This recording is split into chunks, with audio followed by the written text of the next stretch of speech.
Welcome back to STL TV Live. I'm Sarah Bernard, and her latest book takes place right here in St. Louis, and she's here to give us an inside peek into her latest novel. I welcome author Holly Gilliatt. And I'm so excited to meet you, Holly, because I read your book, Till St. Patrick's Day. That's the correct title, yes, right? Sure is. Okay, to make sure I didn't leave a word out there. And it was really, really fun to read. It was like the great kind of start of summertime reading, get lost in a book. I just couldn't wait every night to sit down and read. I mean, I really mean that. It was fun because you have these three women, so it's a great book for women to read. And you really did a great job of describing their characters. And the whole time I'm reading it, I'm thinking, Holly's got to be a psychologist or a great knowledge. We have great friends who talk a lot about their lives. Right.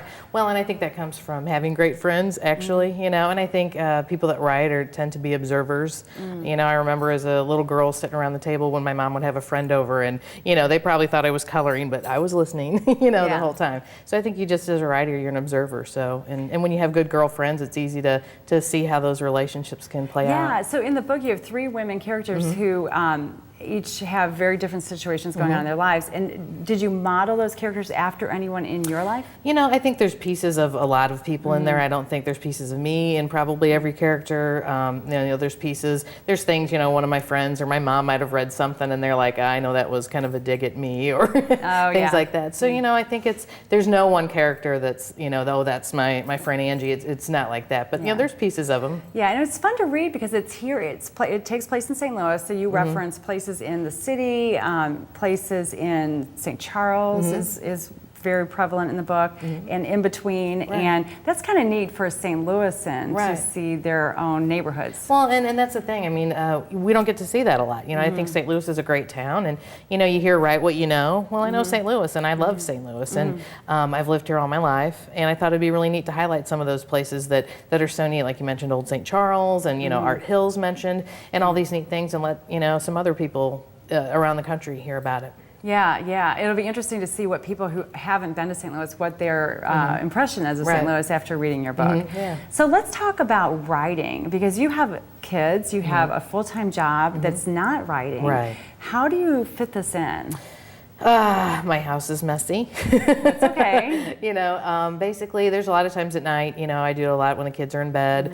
A lot of my thinking through the stories happens. My day job, it's outside sales, so I'm driving around a lot. So if I've got a long hour-and-a-half drive somewhere, you know, often that'll be a time where I'm working through thoughts, and, you know, I might grab my phone and talk some words into it to make sure that I don't forget something, but that's how a lot of it's done. I just, you know, you got to squeeze it in. If there's something you love, you find time to do it. So do you commit to writing a certain number of pages a day? I just read an interview with Stephen King, and he said he writes 5 pages a day. That's sort of his goal. In fact, well, and he's got a great book called On Writing that's all about the writing process, and I read that, and that's the thing, kind of just to put it out there every day. And you know, there's spells where I do that, and there's spells where I just can't. You know, I try. When you can, it flows more easily when you do it, you know.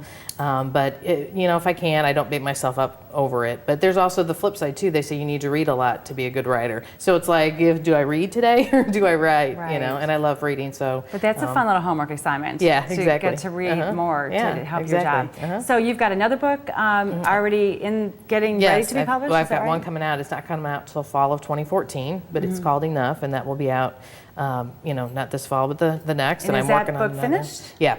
And is it also in St. Louis, or? Yes, it's also set in St. Louis. You might see some of the same characters pop in and out as well. Okay, and then there's another one yet still after that that you're working on? Yep, always working on something new. Have something new in the pipeline. So are they all similar kind of books for women? Or? I would say so, yeah. I mean, I kind of consider them sort of romantic comedies, but I'm also, you know, there's a lot of heart in it too. I think it's not all fluff. There's, I think, some deep feelings and emotions in there as well. Yeah. So next you need to be thinking about film, because I was reading your book. I thought this would be a perfect movie script. So. I think so too.